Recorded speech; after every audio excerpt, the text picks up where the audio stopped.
testing something out here. Hang on really quick.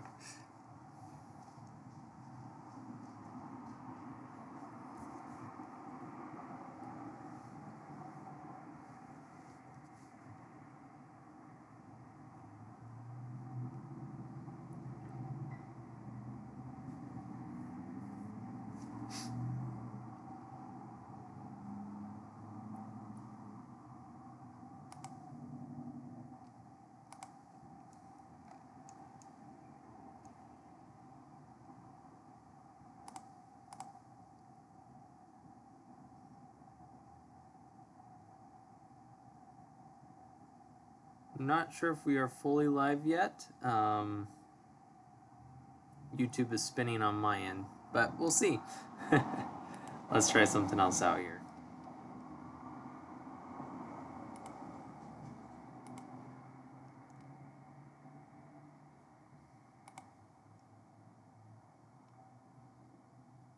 There we go.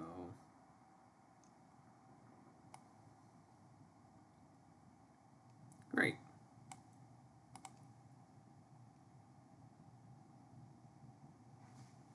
Okay, so sorry if you caught a little bit of that technical difficulty there. YouTube was having fun with me as I was not sure which way it wanted to stream yet. So, hang on really quick.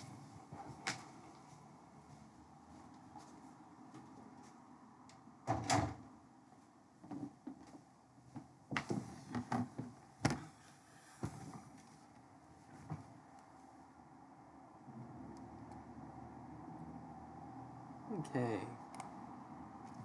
Hey everyone, this is Peter Estes from Valley CAD. Wanted to do a quick, well, might be quick, we'll see. I was asked the other day to design a simple little stand that a wooden letterboard will sit on. And if you're not familiar with the wooden letterboards, it's just this fad that's been going around lately. If you remember the old felt letterboards, you know, you had the plastic letters, they'd snap into felt grooves. Well, that's very popular again, and but now people like that in a solid wood slab and cut grooves into it. I actually make those for clients as well with our 3D CNC carving machine. So this is someone that actually bought a letterboard from us, and they are asking for a simple stand so that way they can put it up on their desk or on a table and display it. So I wanted to come up with a 3D model for it. I got a couple ideas on how I want to make it. Some of them are going to be simpler than others, but I wanted to show kind of a quick video on how I'm going to go about making that. And feel free to ask questions as we're going. Like I said, we're doing this live, so you're going to see technical difficulties because I'm human, but also, and you'll hear me say a lot. I've been going since 2 o'clock this morning working on projects. It's phenomenally awesome that that we're this busy, and so forgive me if you hear me start mumbling and so forth. But let's hop on over to SOLIDWORKS as I continue to say over and over again. So here we go.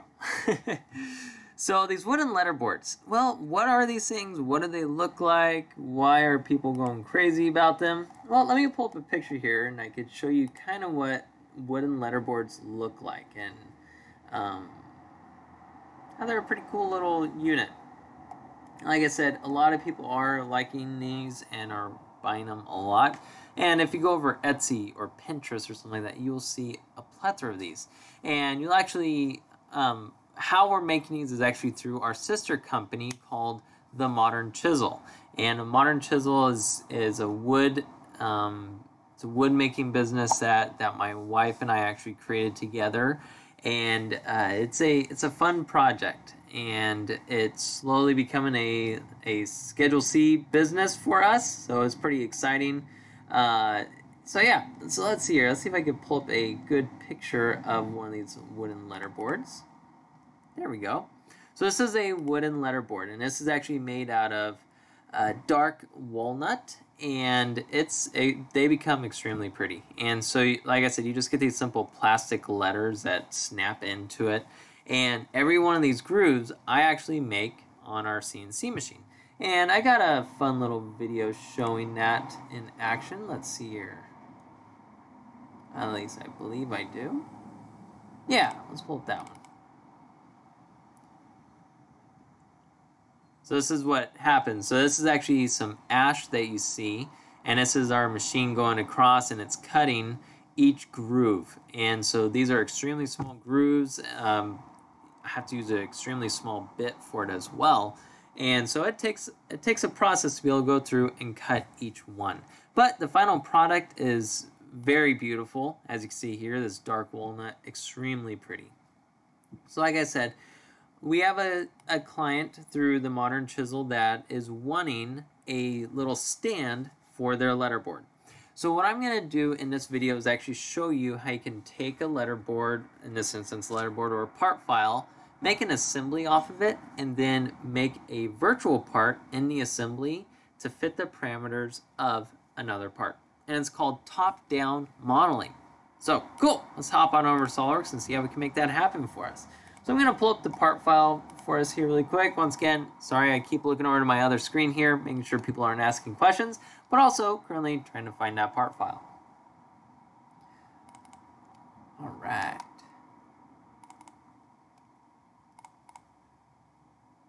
Bear with me really quick. There's one. Okay, so it's going to load up right now. So this is just a standard, this is the standard block of wood that gets created when we do our CNC cutting. And so what I want to do is I want to take this and I want to insert it into an assembly. So I'm going to simply go File, Make Assembly from Part. And I'm gonna drop it in as it is, but then I'm gonna come in and make it so it floats. And what I want to do from here is also turn off all my sketches, because that's gonna get annoying. From here, what I want to do is take it so that my origin is not locked, actually, because you'll see where my planes are located on this part.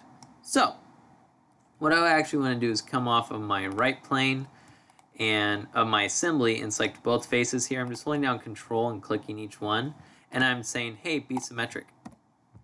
Okay, cool. Now the next thing I want to do is make it to where this guy is symmetric now, but now I need to make it to where this back edge, and we'll make it to my top plane, are coincident. What this is going to allow me to do is take this and I can actually tilt it back and forth. Pretty cool, right? And we'll just take the origin and we'll make it so it locks to the front plane here, like so. So what I can do with this is now tilt it forward and back. Pretty awesome, right? Now, I want to take this to the next level and say, all right, they asked that they could have it but not have it lean back extremely far. So what I'm going to do is take my top plane and this face here and give it an angle dimension, and we'll say, let's call it out at 85 degrees. So it's leaning back 5 degrees off of 90. Okay, so it's not leaning back extremely far, but it is leaning back slightly, so that way my center of gravity should be kind of over this direction more, right? It should actually almost be about on this back edge. And to verify that, you just come up here to evaluate, you go to mass properties, and it will show you where the center mass is. So center mass is at 5.01 by negative 0.07. Okay, and also that's what that little pink coordinate system you see in the middle of my screen is as well. Cool. All right, so now that we got that set up, what I want to do next is come in and start making my virtual parts. So like I said, there's going to be several iterations of what I'm thinking here to make this work properly. The first one is extremely simple. I am planning to just come in here with another block of wood and come back a certain distance, so that way this unit will lean back but not be too far back that it will fall forward and so forth. But all right, let's test this out really quick. Just hang on really quick, gotta update something here on YouTube.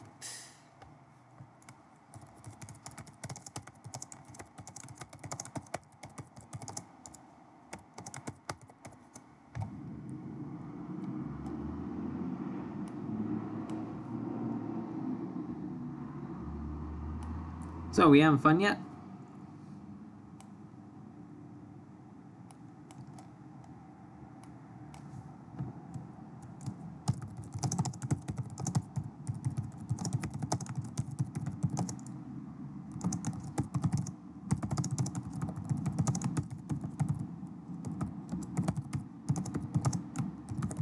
So, like I said, I am getting ready to post this up to Facebook to let other people know that, hey, we're live, so that way you can come and check us out. Other than that, I see we got a couple people watching. Feel free to ask questions as you're watching this. Hopefully we'll get a couple more people, because I love having people here ask questions. Always happy to answer them and so forth as well. Alright, so we are doing a live session with creating Stanford Wooden Letterboards in SOLIDWORKS and utilizing top-down modeling.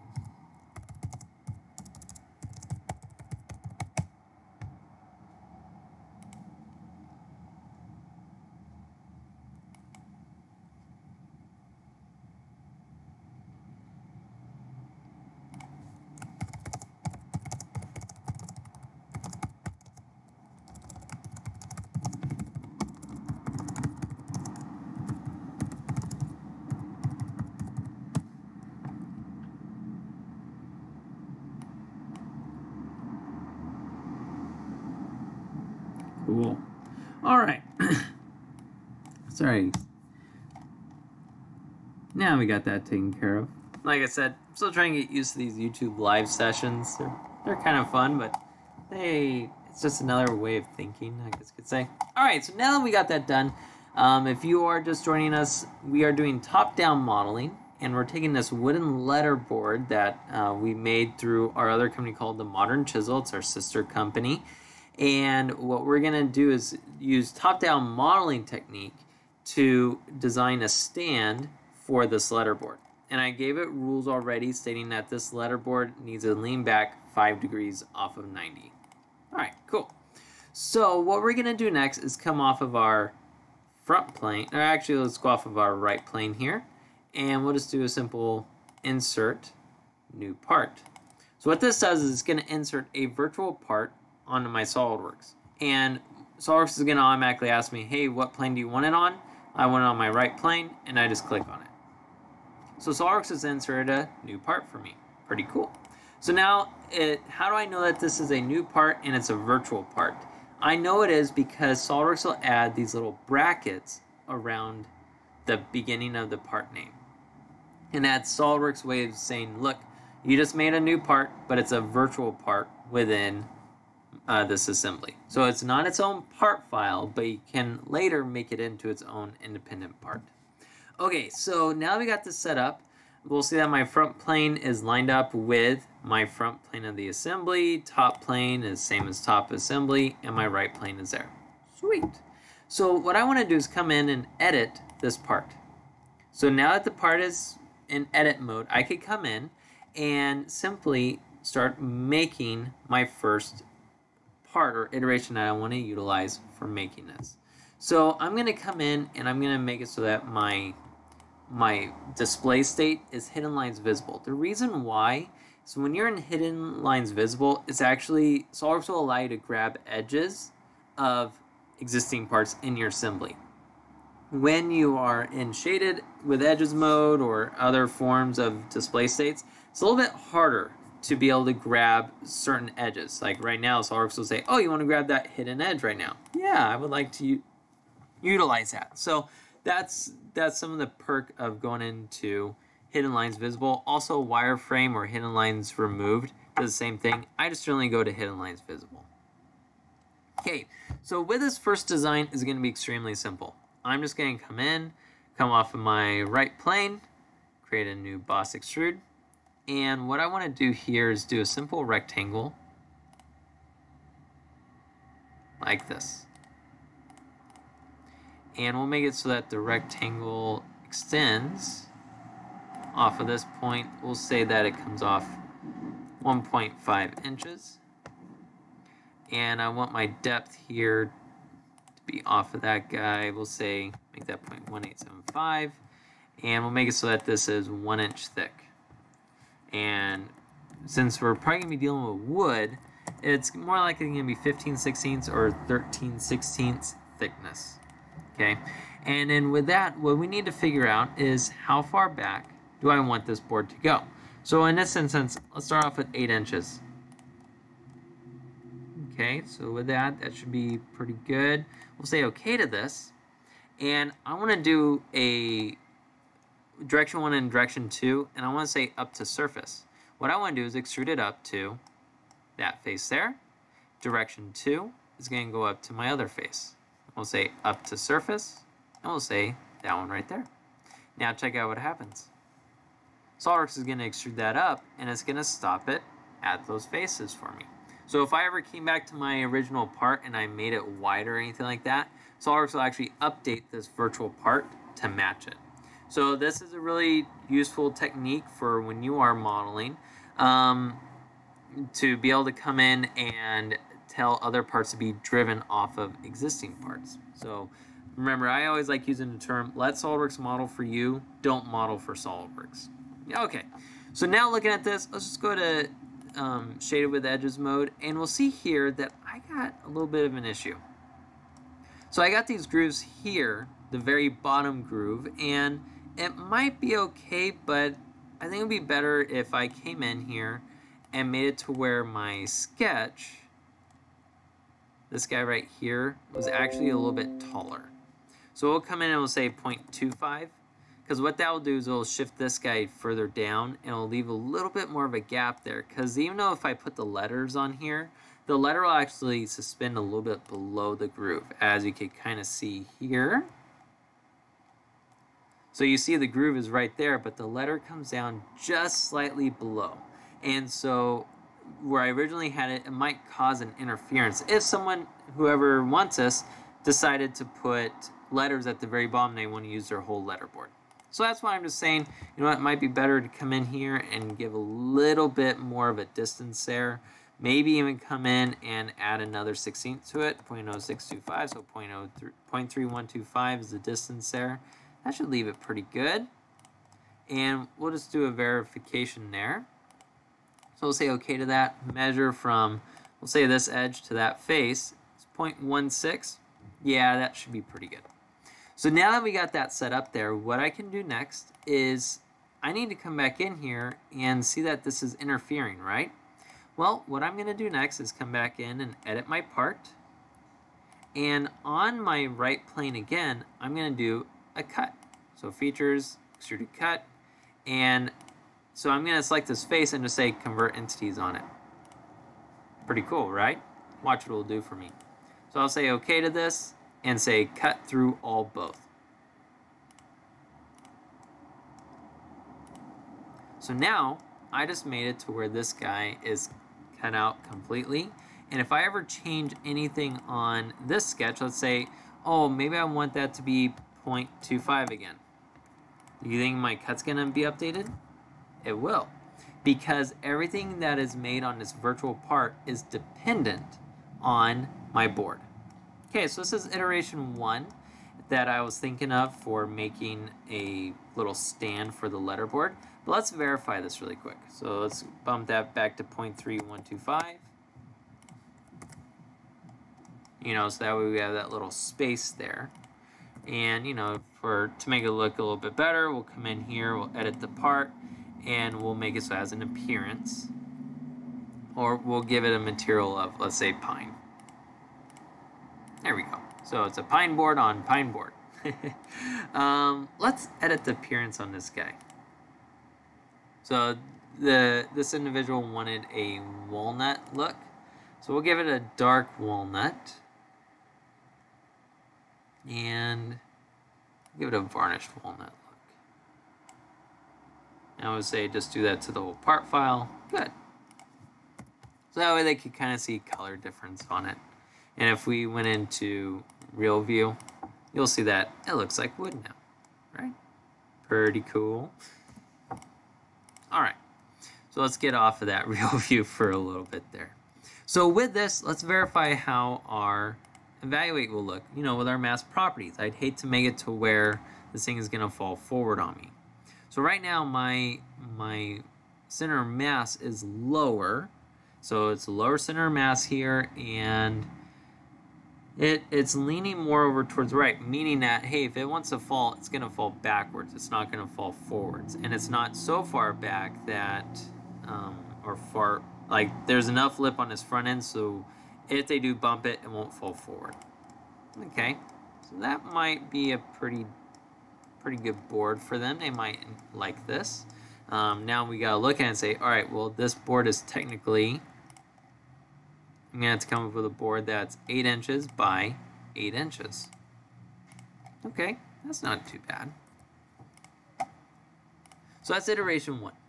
Let's check out iteration 2. So I'm just going to simply come in and suppress that. Yeah, we'll save all.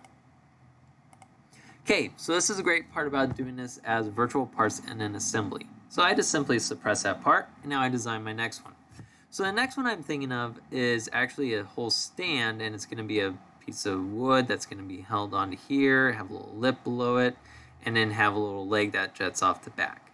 Okay, so this one is going to be a little more complicated. I'm still thinking of shipping purposes, making it to where it could be like a where it can groove into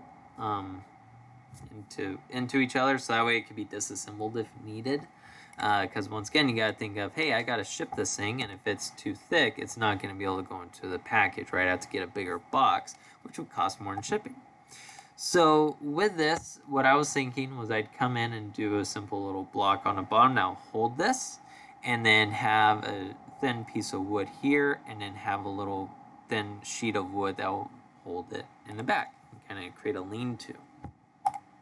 So how we could go about this is I was thinking that making it come up about halfway, come back, and over. Okay, so once again, we'll come up here to assembly, insert new part, and it just drops it in nicely. We'll say off of our right plane again. So now we are in edit part mode. Pretty cool. So my front plane is actually lined up with my right plane this time. Top plane is there, and right plane is lined up with my front plane of my assembly. Okay, so because I went at it at that route, SOLIDWORKS automatically went into edit part mode for me, edit part mode, and actually started making a brand new sketch for me as well. Pretty cool. So in this application, I want to come in and do a simple rectangle.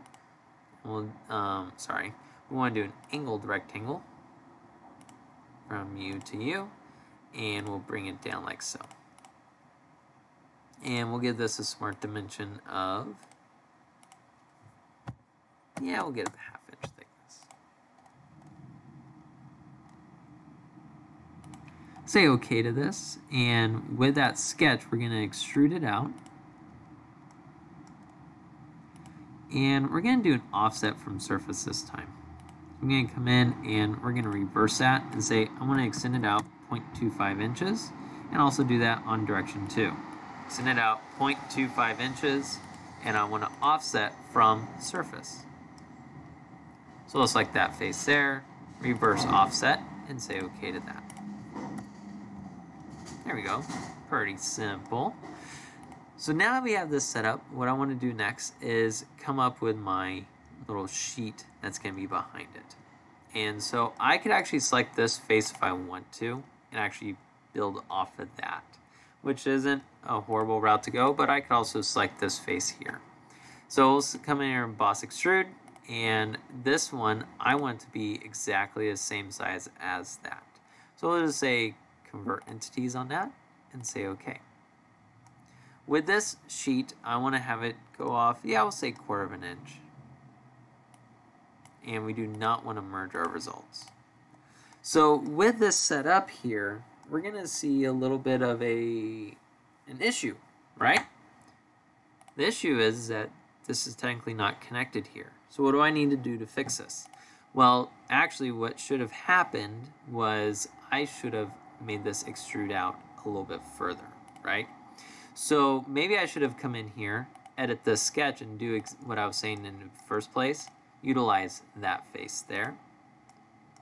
And now what I can do is with this first sketch, come in, and I could extrude this out, get rid of that coincident variation there, come in, come in and select that origin and that line and say make coincident, and then give it a smart dimension value of 0.25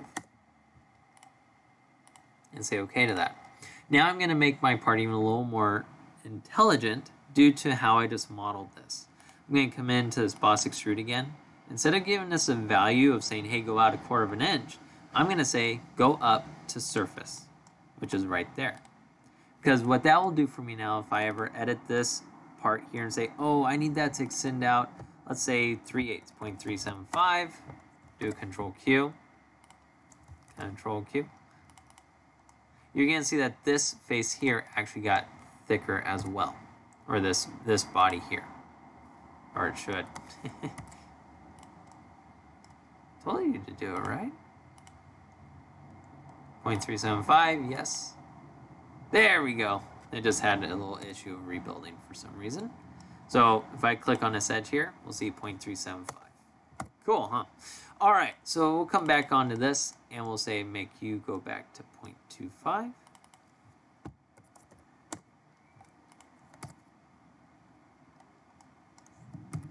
It's really funny that my rebuild is not, my Control Q is not doing anything. It's very odd. Okay. So now that we have this here, what I want to do next is just simply make a little triangle that comes off of the back face here.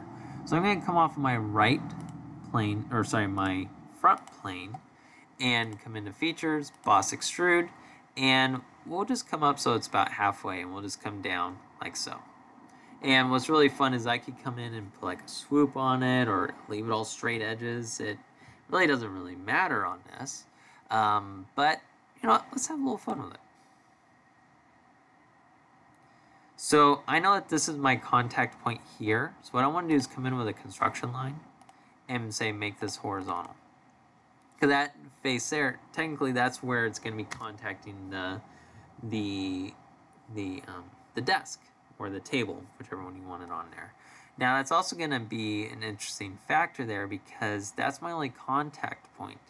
Meaning, okay, is this going to have the possibility of being too heavy one way that's going to topple forward?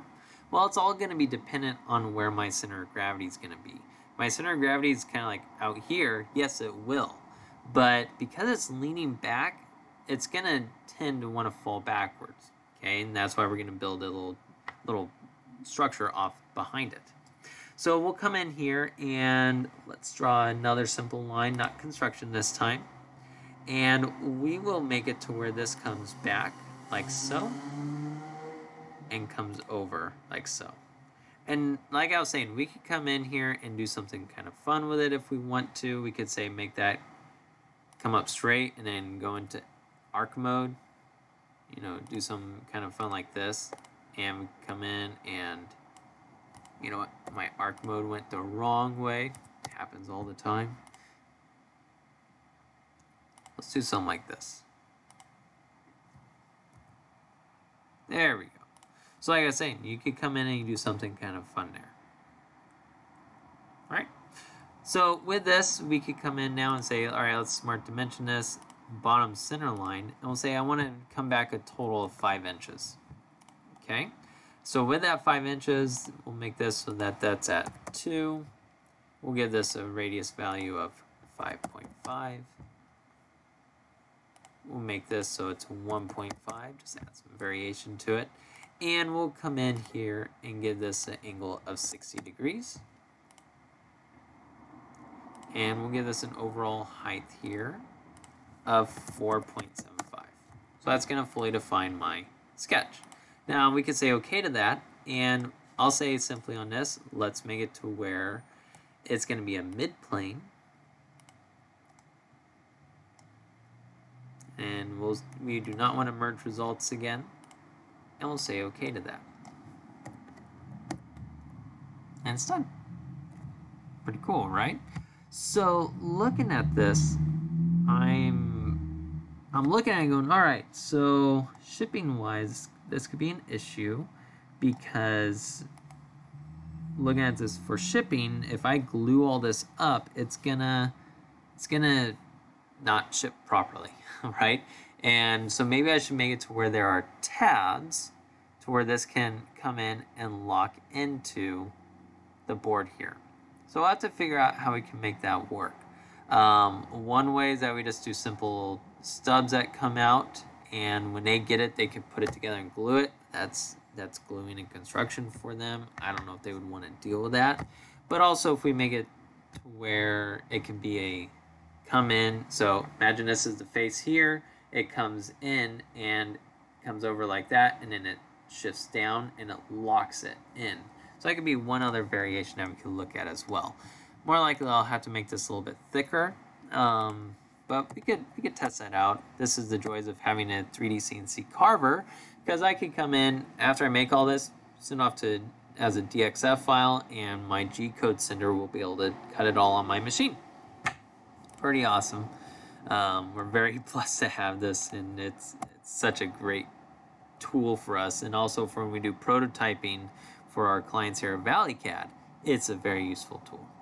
We've had the privilege of helping out many clients with designing something like this, and then they say, hey, well, let's see if it works. Okay, well, we got some wood and we'll cut it for you and see if it works or not. So, but we do that as well as our 3D printer, as you see right over there. And so, yeah, we have fun doing prototypes. Okay, so now we have that. Let's verify our center mass again. So this is going to be a little bit of a lighter piece of a stand. But if we come in here and we'll say, all right, let's do an evaluation. Mass properties, we'll see here that, ooh, my center mass is, there's not a lot of weight going to the back here, unfortunately. And so there could be, it's still decent. There's still enough weight coming over on this back side to where it will not fall forward, but it's gonna be pretty close. One way we could fix that is, let's come in here and let's make another configuration. So we'll say add configuration, we'll say stand 2. Sure. There we go. We'll add another configuration and we'll call this one stand 1. It's gonna get mad at me. Get ready. Oh, it's good, it didn't. Oh, I know why it got mad at me. Because my letterboard originally has letters on it. As I was making it, I was verifying how my grooves were going, and so these were letters that I actually made. So SOLIDWORKS was saying, hey, this part file is in rollback state. In order for us to rebuild it properly as we save it, you need to send it back forward. Like, oh, okay, we can do that. So stand 1. So with stand 1 here, what I want to do is unsuppress this. And we'll say okay to that, and we will suppress stand 2. So that way we can see that one. Then if we go back to stand 2, you'll see it there. So that was the purpose of that. Now the next thing that I want to also update on my stand 2 is update my angle. My angle on this is not in a very good situation actually. And so what I want to do is make this one good here, but on stand 1 is there. Sorry, I'm confusing myself. Stand 2, what I want to do is actually suppress this angle, and I want to do a new mate. And with this new angle, what I want to do is specify this. We'll just hide that really quick. I want to specify this face and my top plane and give it an angle of, let's say, 80 degrees. So it's going to lean back a total of 10 degrees now. Say okay to that and say okay again. Make it so we can see this show, and you'll see that that whole thing got updated. Now watch what happens when I go back to stand 1. You can see that it got popped forward and my angle 2 got suppressed. Pretty sweet, right? So both of these stands can be here, but they will be different angles leaning back. Now, why did I do that? Well, by leaning it back a little bit further, we're going to see that my center of mass or center of gravity there got shifted up a little bit more, and it's leaning back more. So it's going to be a little more stable, meaning it has less likely of a tendency to fall forward. Okay, So that's not too bad, but what we need to figure out next is being able to come in here and figure out how we can make this so that it will lock in with each other. So if I make this out of 1/4 inch material, that might be a little bit too thin. And so looking at this, maybe I do want this to be 3/8 off. Control Q. Can make this back guy 3/8 of an inch as well. Now, here's a really fun part. So I want this thickness and that thickness to be the same at all times. That's my design intent. So what I could actually do is take that 1/4 inch there, double click on it, say make that equal to, and simply select this body here. You'll see that I have that 3/8 dimension, right? I'm just gonna say I want you to be equal to that dimension there. Watch what happens when I push Control Q. That just got updated. So I've done other videos showing this. It was a let SOLIDWORKS model for you, don't model for SOLIDWORKS video. And so if I came back in here and said, hey, let's make that 0.5 this time. And I say okay to this, and you know, I push Control Q as that truck drives by.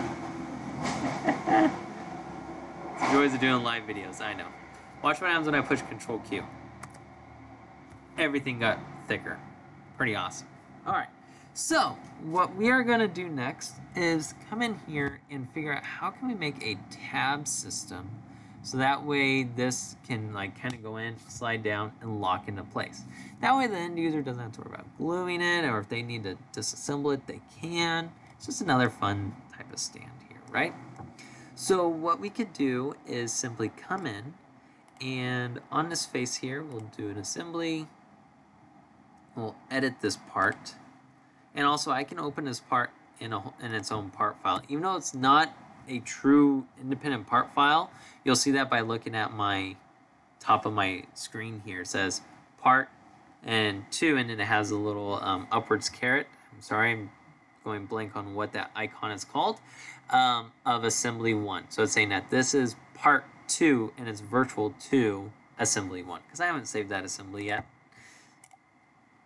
Okay, so now what we're going to do is simply take this, and I want to extrude on it.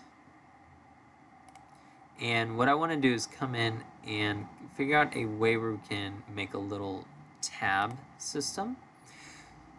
So we'll simply come in here, do a line, we'll come out yay far,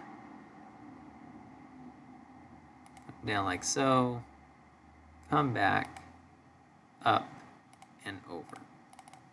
And then we'll duplicate that down here. So how can we get this to look just right? Well, I know that this is going to come in and it's going to lock coincident here, and let's make it to where these two faces are collinear. Okay? And what's my thickness? Well, let's make it to where the thickness is always half of my overall thickness. So I'm going to make it so that these two guys are also going to be parallel. So that's going to lock that in place. Smart dimension this, we'll make it to where from this face to this face is also 0.25. And the other thing that's asking me is, hey, how far down do you want to go? We'll say that it's going to come down 1/2 inch. And we'll come in here with a simple line, right, because we're not aligned there now. Like so. Okay. So now that I have that set up, we'll simply say OK to this. And I want to extrude this up to surface right there. And I do not want to merge anything yet. You'll see why here in a minute. What I want to do is take that body that I just created, and I want to create a second one down here. So we'll simply come in here, and we could do a linear pattern. And we'll just do it instances and spaces and instances for both of them. Direction, we'll say we want to go along this edge here. Flip it, and the bodies that I want is that body right there. And we are going to just come down, and we'll give it a, let's say 3 inch, no, not 3 inches, sorry. Give it a 1 inch spacing. and we want to have 2. There's my 1 inch, so yeah, it should have been 3. I don't know why it did that to me there. That's kind of funny. So I'll give it a 3-inch spacing there, and we'll say okay to that. So now if I do a tab, we'll see that I just pushed tab to hide that body. So now what I'm going to do is come in here and combine. We'll add these 2 tabs and that body together. Show preview. That all becomes one item. Pretty cool, right? Now when we come in here, shift tab. And I tend to mess this up, so let's see if I can do this properly.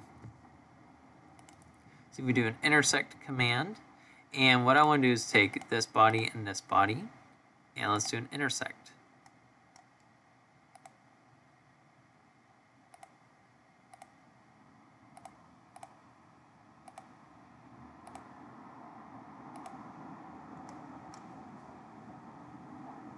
See what happens. Yep, I always mess it up. This is the joys of doing live.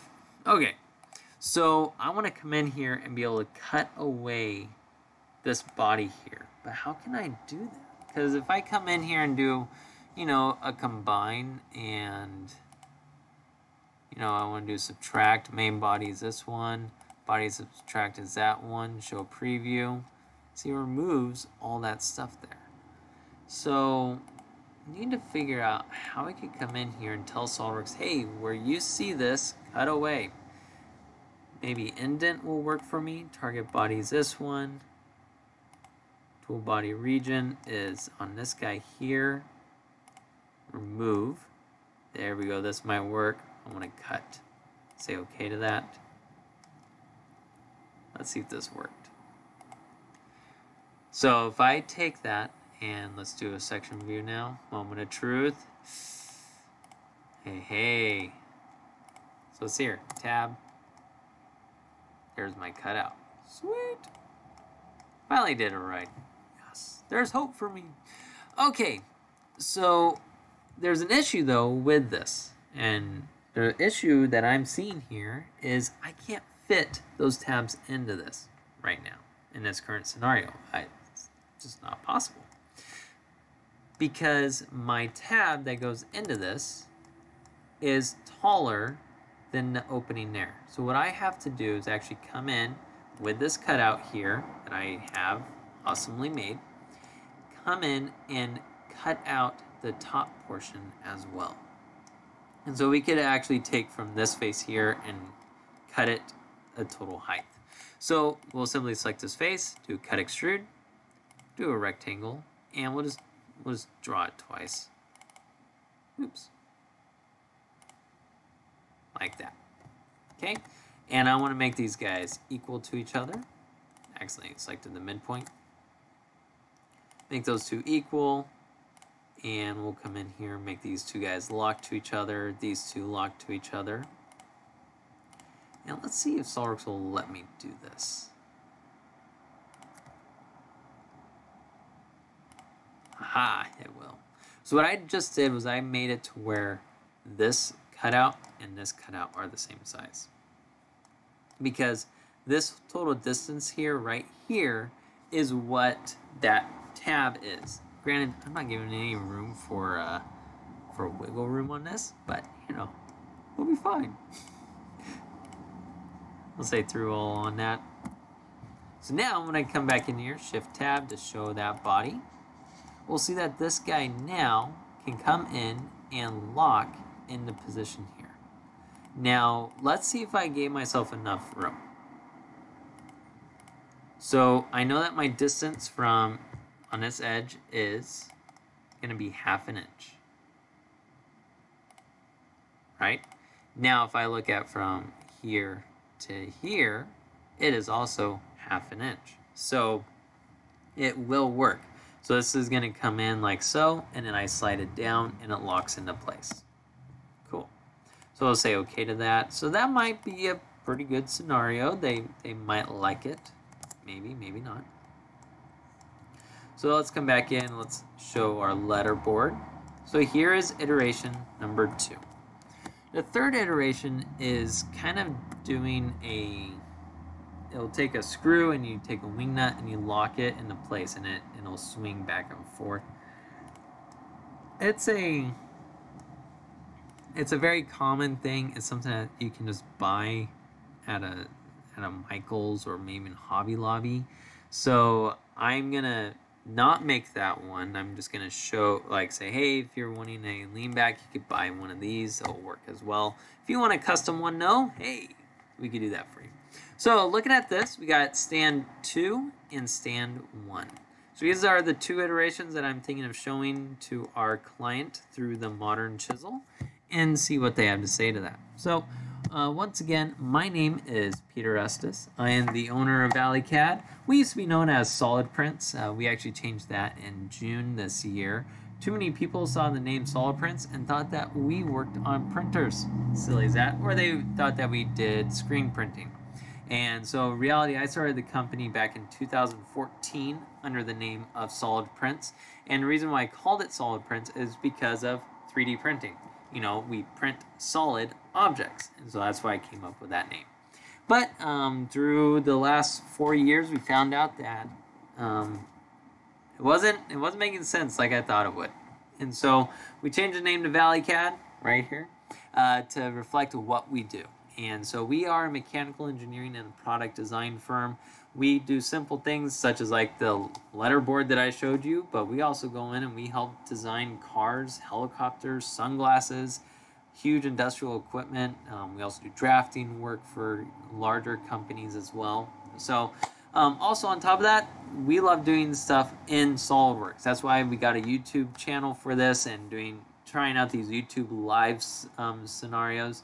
Absolutely love this software.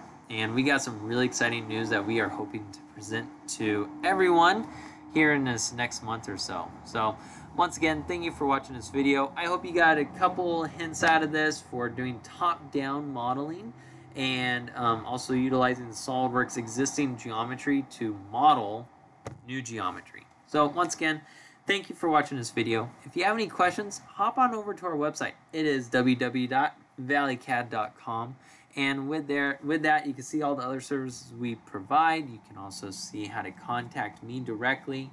Give us a call as well. If you call that 559-618-1676 number, you are going to talk to me. And so feel free to give me a call if you got any questions in SOLIDWORKS. Okay. Also, like us on Facebook and Instagram. We are active on there. Like what I did halfway through this video, I did a Facebook post to say, hey, we're live, come check us out. So once again, have any questions, contact us. We're happy to help. If you are having issues within SOLIDWORKS, I always recommend contact your VAR first if you are current on subscription. If you are not current on subscription, give us a call.